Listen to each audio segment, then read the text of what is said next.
যুবতী মেয়ে ঘরে রেখে হজ করতে গেলে হজ কবুল হবে না, এই বক্তব্যটি, এই ধারণাটি সঠিক নয়। এটা সমাজের কুসংস্কার, এটা সমাজের কুধারণা। কারণ যুবতী মেয়ে ঘরে থাকার সাথে হজ্জের কোনো সম্পর্ক নেই। সামর্থ্য থাকলে হজ পালন করতে হবে। এ সম্পর্কে আল্লাহ সুবহানাহু ওয়া তাআলা বলেন, ওয়ালিল্লাহি আলান নাসি হিজ্জুল বাইতি মান ইসতাতাআ ইলাইহি সাবিলা। যার কাবা গৃহে যাতায়াতের সামর্থ্য রয়েছে তার উপর হজ করা ফরজ।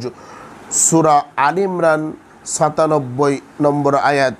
সম্মানিত উপস্থিতি, অর্থাৎ হজ পালন করার সামর্থ্য হয়ে গেলে বিভিন্ন